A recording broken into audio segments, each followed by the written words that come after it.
Welcome to Good Morning Hospitality, your one-stop shop for the latest news, noteworthy trends, and thought-provoking discussions across the industry. From hotels and short-term rentals to all things travel and hospitality, you'll find each episode equips you with the information that you need to start your week. Join us on Good Morning Hospitality every Monday, wherever you get your podcasts.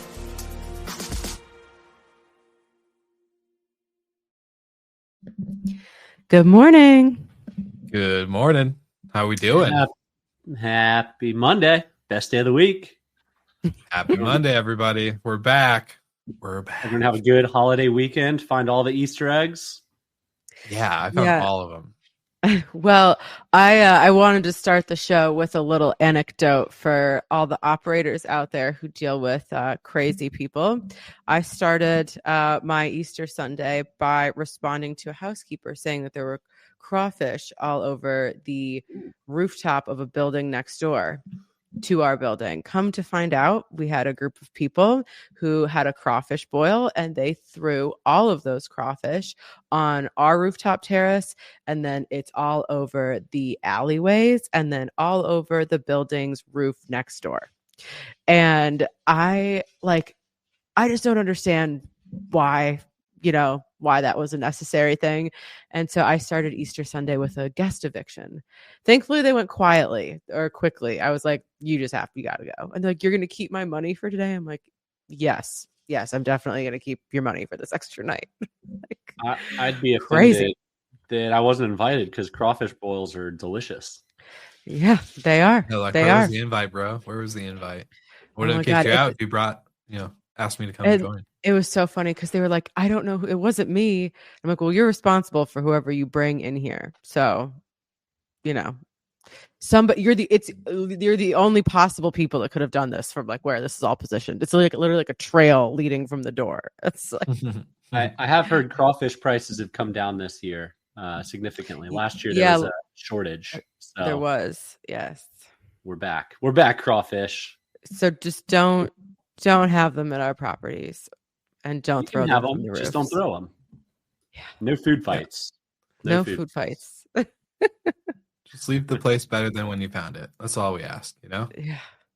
Yeah, I like it. Michael, how was Easter with the boys? Find all the good eggs? We have so much candy in our house right now. We need to slowly just siphon off and throw some away before cavities and chaos ensues. So yeah, it was a lot of fun, exhausting, but enjoyed it. Had a busy week last week, busy weekend, and hopefully not quite as crazy this week. Hopefully same old. Yeah, hopefully same old. How about you, Will? Yeah, chill weekend. Got to hang out with some friends, some close Colorado friends, and then enjoyed Easter, went to church, and then got to watch the Formula One race. So it was a good overall day. Can't complain. One of my favorite drivers won, so it's good. It's a good day. It's a good day to say the least. All right. Yeah. Well, we're back with a busy week.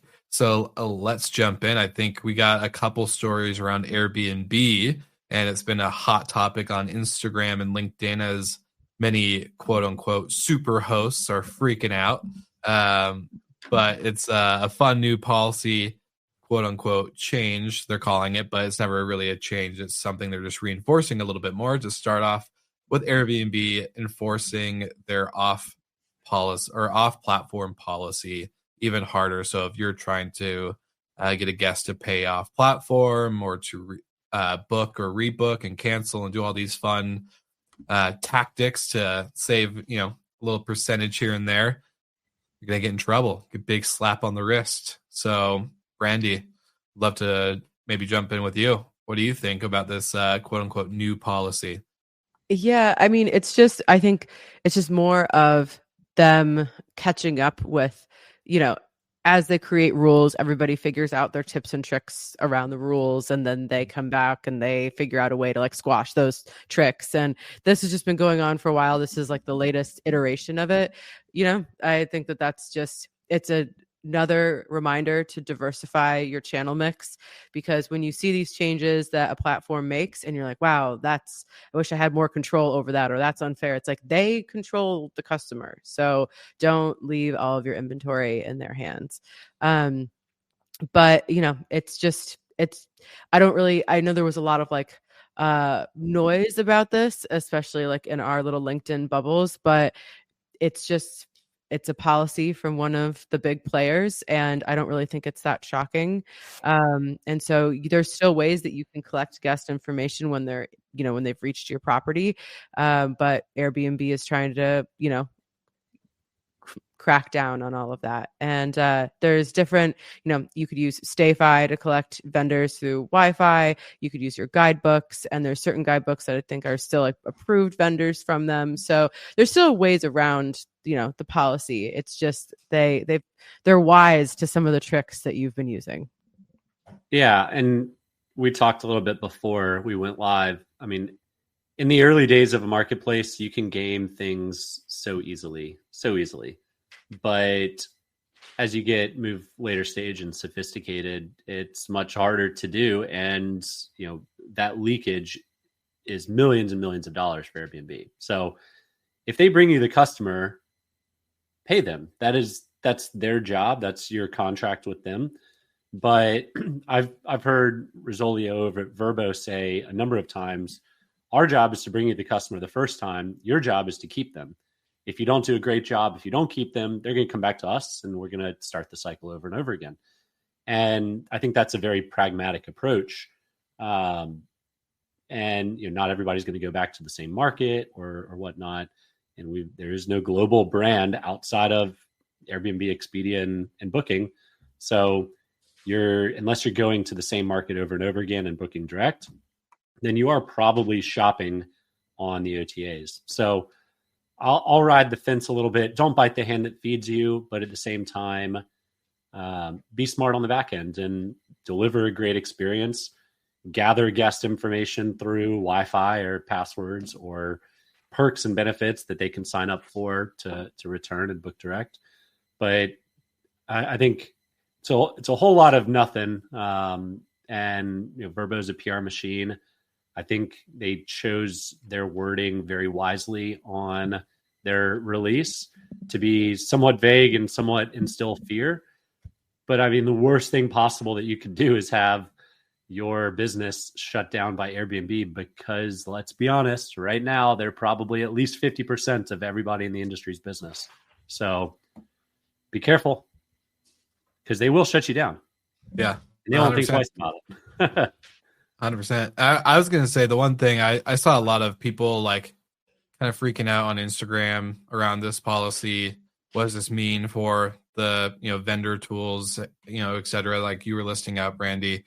And so I think for a lot of people listening, just read the policy. It's not anything crazy. You just got to be transparent up front, like in your listing, about any extra fees that are, going to be added or have to be charged, especially if Airbnb isn't the payment platform that collects like taxes or other things in your certain state or city. So just read the policy on the actual Airbnb site. Don't go to your Airbnb guru who can teach you to make $1 million on Airbnb in 1 year on their Instagram and listen to their advice. Just read the policy that's posted. They want their cut of that early check-in, baby.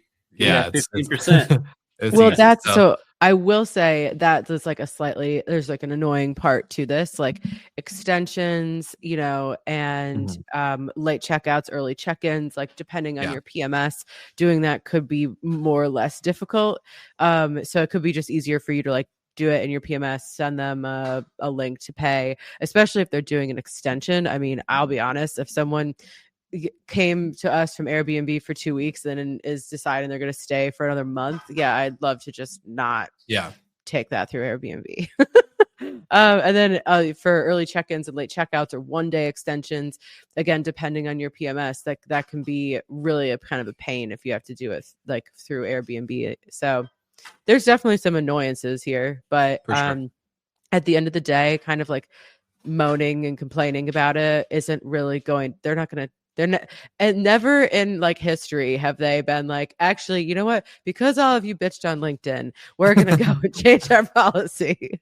So surely it's happened once, right? maybe once. I will fact check me on that, but not often. So adapt. Yeah, and to your point, Brandy, it really plays into who are they building for and who's their target audience. It's a pain in your ass to go through and change a late check-in or check-out and charge them through the platform. But 80% of their people are just single hosts and it's easy for them. They'd prefer to go do it that way. Yeah. So they build for that cohort. And kind of leading into our next Airbnb topic, something that they probably haven't built for the professional cohort again, which I love as a traveler. Airbnb is now only going to display all in pricing, which again, as a traveler, I totally support. As a property manager, a professional property manager, there's a lot of back end headaches that are created from an accounting standpoint. Most managers don't charge their fee on cleaning fees to homeowners. So if it's all melded into one, now you have to pull out what the standard cleaning fee is, and it becomes an accounting nightmare. So if Airbnb allows you to show that on the back end, but not commercialize it on the front end, that's a home run. But if they just roll it all in one and call it a day, then that's kind of another death by 1,000 cuts for property managers, making it harder and harder. Yeah, and then it'll be interesting to see once all this rolls out, like, do people take the approach of just bundling things into rates that they send to Airbnb or not? Because then, to your point, Michael, it'd be so difficult to like parse those things out. And then also, is Airbnb, would they then in that scenario they would be taking the commission on all everything gets taxable differences and things like that. So yeah, there's a lot of, when these types of fee structures change, and then also like just like the integrations with different PMS, like I just find these things are always a nightmare when they get rolled out, because everybody's kind of like playing catch up. But yeah, from a traveler perspective, this is fantastic. It's like, yeah, I want to know what the price is, not get like surprised once I see all your pretty pictures, you know? Yeah. And I think in that I totally blanked, but we've got now an additional 15% on cleaning fees. So if your cleaning fee was typically $100, now it's going to be 115 because Airbnb has got to take their cut. So it just got more expensive to book on Airbnb. So again, unless they break it out on the back end and they're not charging their fee on additional fees that are required, like cleaning, surely they want professional cleaning. We saw in Focusrite's study pretty recently, we talked about it, I think 2 weeks ago, but only 59% of operators use professional third-party cleaners. So yeah, something that still blows my mind, but I hope there's a large number that just checked the box that because they have those professional cleaners in-house and they're not third-party. Maybe a slightly confusing question, but still, nonetheless, if there's nothing on the back end on Airbnb, and I'd love for someone to share with us that's done the digging to tell us if they're merchandising it in a markup way or not. But otherwise, everything on Airbnb just got cleaning fee plus 15% more expensive. Well, I was going to say, if we thought travelers were having a hard time booking more in advance and paying higher ADRs and all this stuff, now I think Airbnb just made it even more difficult for the economic challenges we're seeing already. So way to go, Airbnb. We'll see how this reports back when we have Jamie Lane to give us some numbers on, the booking volume for the year and maybe how things are pacing out. See if this had any impact, because I'd be surprised if it didn't, to be honest. So my mind keeps going on this cleaning fee topic. This is a way for Airbnb to collect more money on reservations. They're not going to break it out. Why would they do that? This is, a hotel rolls their cleaning fee into the price of the room. That gets charged to the guests. So, that's how traditional OTAs have operated. But I would say, like, for Expedia, which is a traditional hotel OTA, we can send out all of our fees and then they come back as fees. So they like it's still possible depending on your product type. I think hotels have just their business model includes all of that bundled together, so they don't separate it out. It's technically currently possible to be on a hotel OTA and have them separate. Interesting. Well, Will, any more on this topic before we move into the next OTA topic? No, that's good for me. All right. OTA So every day. OTA. Expedia, one of the things that we've talked about on the show many times is their B2B strategy. And I love it. There's an article in Skift that we'll share in the notes. And Expedia basically answers a question that this is an opportunity, an exciting industry trend for us to meet travelers where they are. And when the travel landscape is changing so quickly through credit cards, through AI, through search, yada, yada, just having your store in one spot on Expedia.com isn't enough. And Expedia has cracked that code. They have more than 70,000 people, 70,000 businesses selling their B2B technology and 160,000 traveler advisors, travel agents. So their network is vast.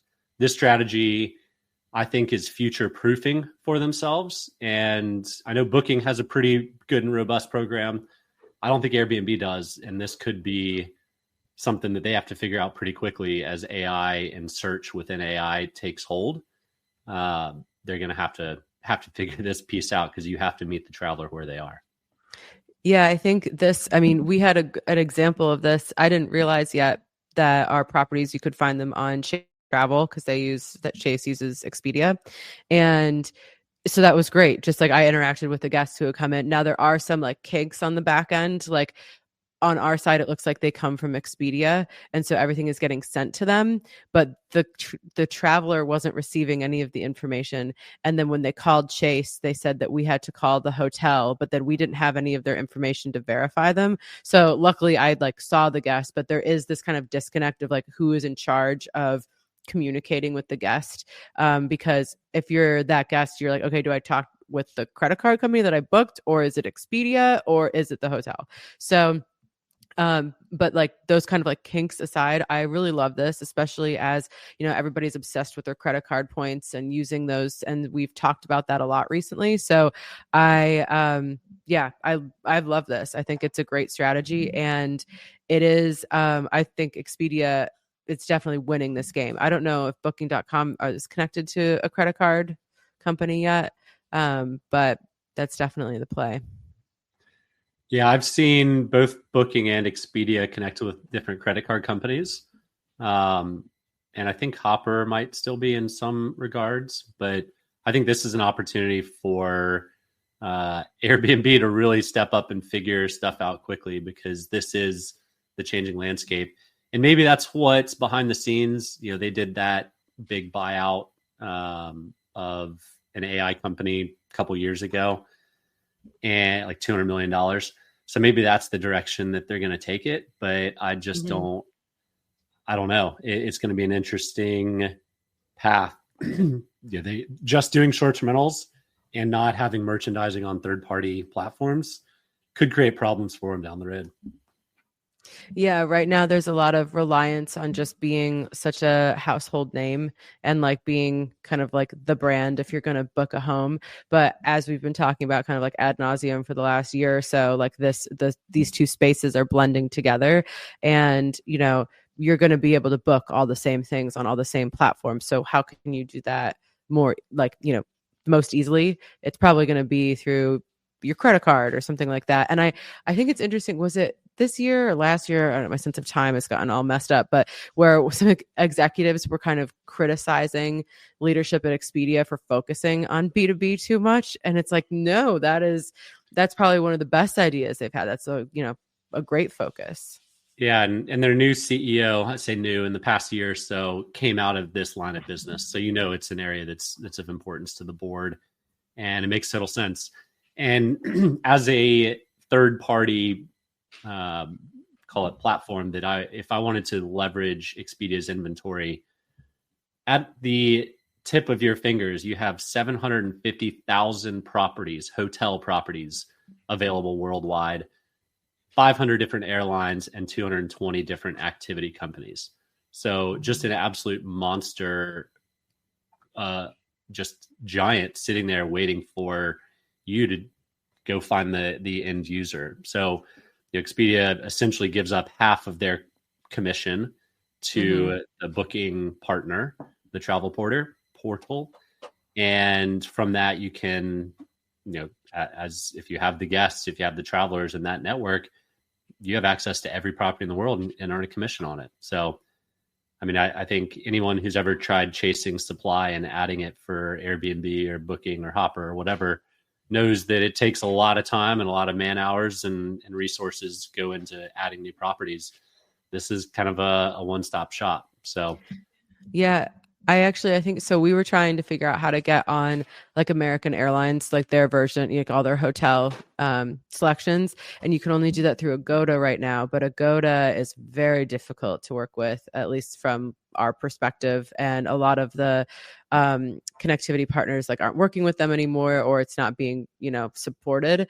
And so when we realized like, oh, just through our current and existing Expedia connection, we get blasted to all of these different sources. Like that's amazing. That just takes, you kind of have to figure out the nuances of like how the communication is happening, but that's pretty easy compared to like weeks trying to figure out how to onboard. Do they actually support it? What's going through, blah, blah, blah. So I love it and I'm here for it. And hopefully we keep getting more. I like running into actual guests that are using these products. And it's like, how did you find your way here? Because typically, and this is what I think is great news for our industry, it's people that would not have normally, booked that stay if they were like, they wouldn't have searched short-term rental, but they came through it through this program. Yeah. I mean, on the flip side, probably the past 4 or 5 hotels I've stayed in, I've used the points platform, which is then ultimately powered by either Expedia or Booking. So it's been a win-win. And, I think we've seen the credit card companies play more and more in the space. I think they want direct connectivity because then they get the whole market share instead of half of it. But, that takes time and there's no sense in investing millions and millions and millions into doing that. You build the audience first and then start picking off direct contracts from there. Yeah. So one other bit of news, the ongoing saga drama of Costco and Vacasa and Davidson Kempner. It looks like it's almost come to a head. The vote from shareholders is in 8 days from now. Vacasa has announced that they will be, the proxy advisors have announced they will recommend the transaction with Costco go through.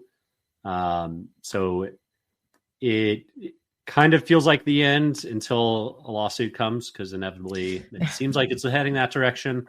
But it does look like, unless something goes crazy in the board vote in 8 days, then they will be, Costco will be Vacasa or vice versa. Yeah. And then the process of absorbing, all those tens of thousands of units will begin. Well, yeah. And I think the decentralized approach is going to be a great approach in the end. For sure. You can it's batching them out and, and really great for those local markets. I think we've talked about this a lot, but that local approach really, that's how you provide a superior experience, I think, for everyone involved. And so it'll take some time. I mean, there's a lot to sift through there, but once they kind of get the flow of things, I think you're going to start to see like a little bit of a revival of those markets. I hope so. And even if that 40,000 ends up being 20 or 25,000 homes, I mean, add that on top of what Costco already has, 5,000 or 6,000, I think. Someone can correct me, but that's a monster franchise business. So we will know at scale how well the franchise model can perform. And we've already seen a couple fast followers come in on the backs of not just this deal, but the the franchise model at whole. And I'm sure we'll see a lot more fast followers when this goes through, if there's any kind of early indicators of quick success. Well, I think that's, because everybody's been trying to figure out how do you actually make this model successful, scalable, and sustainable. And so if this really is the model that works, I would expect that people would quickly hop on that, convert their businesses, kind of try to figure out whatever the winning formula is, because it's been kind of a slog to get there. And then we'll see how many survive that change and who actually can run a franchise business rather than just a centralized managed company. So it'll be very interesting because we've seen a lot in Brandy. I think there was 2020, end of 2021, beginning of 2022, where we saw so many property management companies become tech because they're like, oh, we can become a PMS. Let's just do that instead. That'll be an easier way. And if everyone thinks that model or thought that model was the right model, ended up not being the right one. And now you're going to see a bunch of people go into franchises that may not know what they're doing or be fully prepared for that change. Well, so I just have such empathy for all these people trying to figure out at a kind of on the drop of a dime, like what, how do you make this successful? And because there are all sorts of surprise headwinds. There are, all sorts of changes that come your way from like just a traveler perspective. And then you have to adjust your business, figure out what structure actually works. And so it's stressful being in those situations and being like, okay, well, we've committed to like now franchise model, and you're not going to know for a little while if you're right or not. And so, well, and there's going to be, there's definitely growing pains, right? I think finger to the wind, the industry average is 1 employee per 12 or so homes. And if you're an existing Costco market and you're inheriting another 40 contracts, well, now you got to figure out, okay, I know I'm going to need more people. Where am I going to need them? Where do I have efficiencies? Where can I rely on, corporate and the brand to help? So there's definitely going to be growing pains as expected, just like there would be with any transition of ownership. But I'm here and excited to see how this plays out. I have high expectations. This is how the hotel industry has operated for decades. So quite honestly, kind of shocked it's come this far without us having a franchise at scale. But we learn fast in technology, and maybe in business models we've acted slow. So yeah, 100%. We can learn something from hotels. yeah. My worry is with like hotel franchises, though. Those are most likely bought real estate assets that obviously like you can't just put residential. So a lot of the stuff is that the inventory part is easier. I don't know. It's hard to sell a franchise at inventory that can just leave your program pretty easily. When you own a franchised hotel, it's really hard to let that hotel go. It's where else is it going to go other than management companies or maybe different flags? It's about it. It's a hotel. It's going to have to operate as a hotel. Mm-hmm. So managing hundreds of owners, managing varying levels of properties and standards. I think we've talked on the show about standards a lot, but there's definitely a need to have some sort of traveler awareness of standards out there.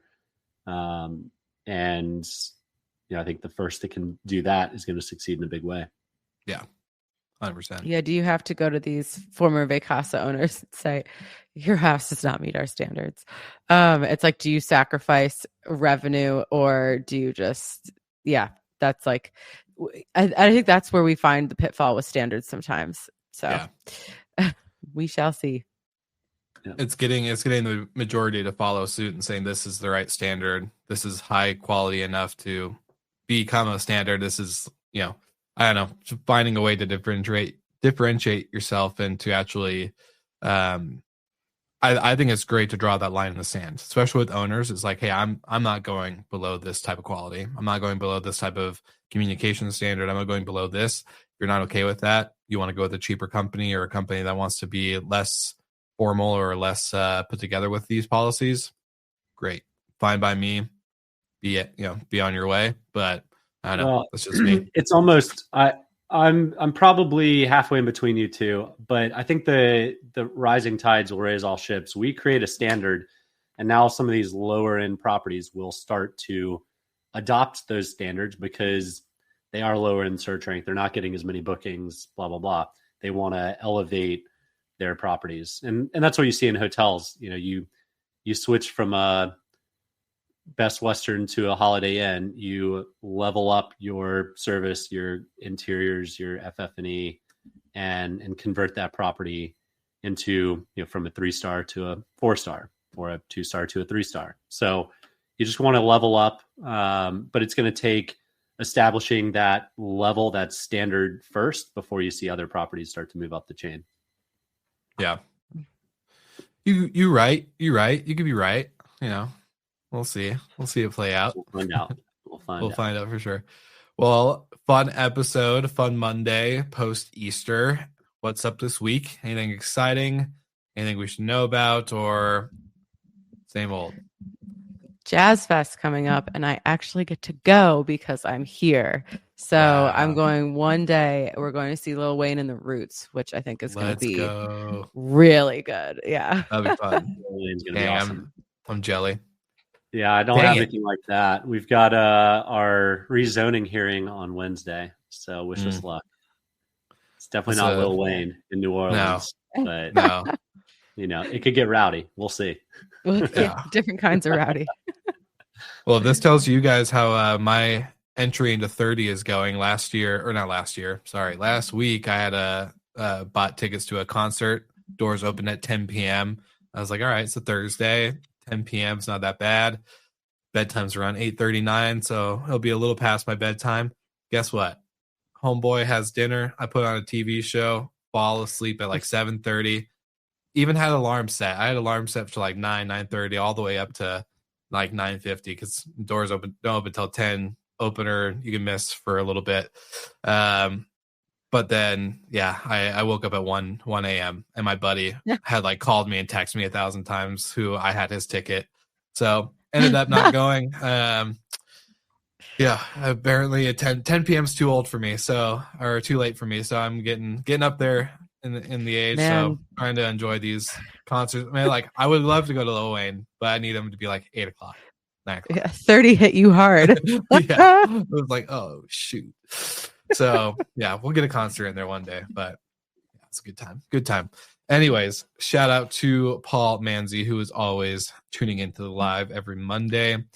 And Paul, I hope this doesn't break your heart and the sad news, but I am no longer part of Recreation Rentals anymore. So I'm out of the game. I'm out of the property management game, Paul.